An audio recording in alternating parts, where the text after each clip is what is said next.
Yo, what it do? It's your boy Shaman Treez, the creator of Trees of Knowledge.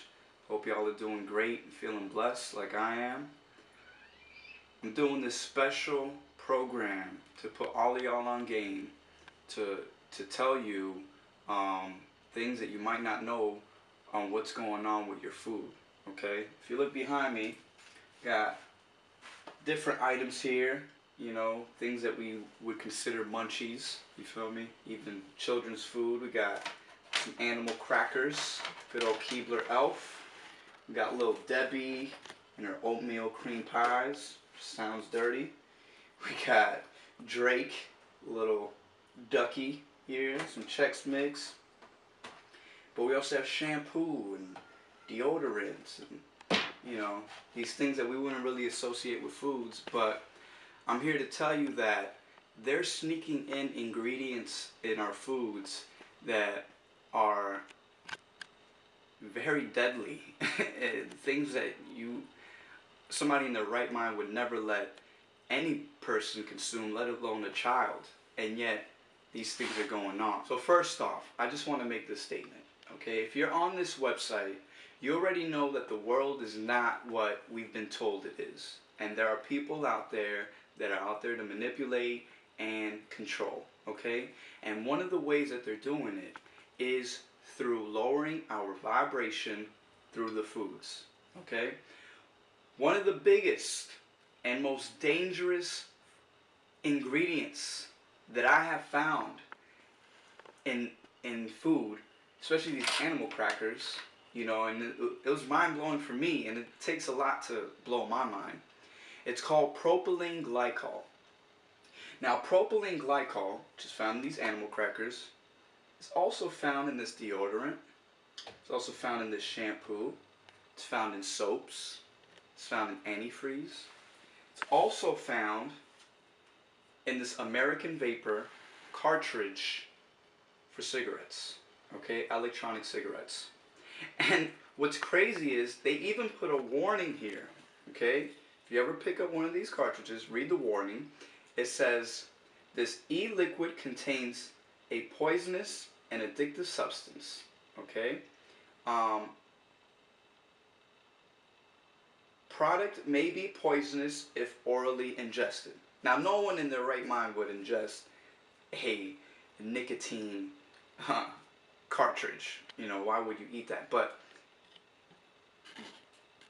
then it goes, again, why would they put propylene glycol in animal crackers and in some of these other foods? The reason is that they're putting propylene glycol to retain the moisture in the foods. But at what cost? And it's the reason why they're putting it in the foods, just so you know the rationale, is because it's very cheap. It's part of the whole petrochemical industry, and they're trying to sell propylene glycol. I did some research here for you guys online. You can go online, Google propylene glycol, and these are some of the things that will come up. Propylene glycol is used as an additive that maintains the moisture in prepared foods and helps them to maintain their flavor quality for long periods of time. The MSDS Association safety sheet for propylene glycol warns that it is dangerous if ingested. They also say externally it will irritate the skin and eyes if inhaled or touched. The possible side effects of ingesting propylene glycol is organ damage and toxicity to the central nervous system after prolonged or repeated exposure. Now, why the fuck are they putting this shit in children's food? You're feeding this to fucking kids, alright? That shit really pisses me off. Alright? So, some other places, just so you see where propylene glycol is used, it's used in antifreeze, like I said, brake hydraulic fluid, paints and coatings, and numerous other things that people would never in their right mind consume.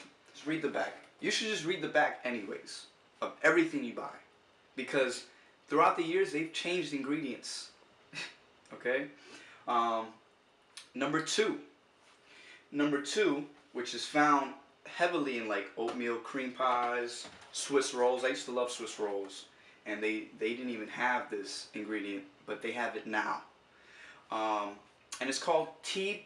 So I'm going to go back to my notes and read you what they got here.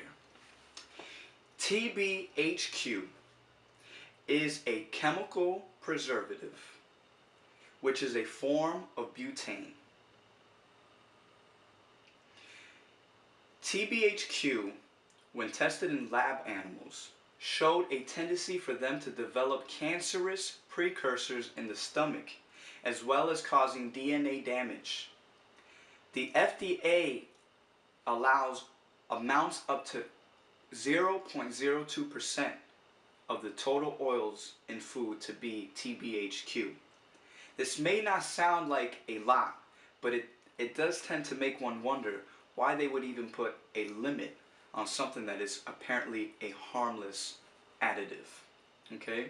TBHQ is starting to be one of the most popular preservatives that are being used by the commercial food industry. And you'll find them in Swiss rolls. If you go to Publix, you'll find them in some of their baked goods. And again, it's cancerous, and it is a highly, highly toxic substance, and they're putting it in our foods. Okay? Why? Because it's cheap and they don't give a fuck about you. Okay? They're trying to lower your vibration through the foods. Okay? And they're betting on you not reading and doing the research on the foods, and that's why I'm doing this video.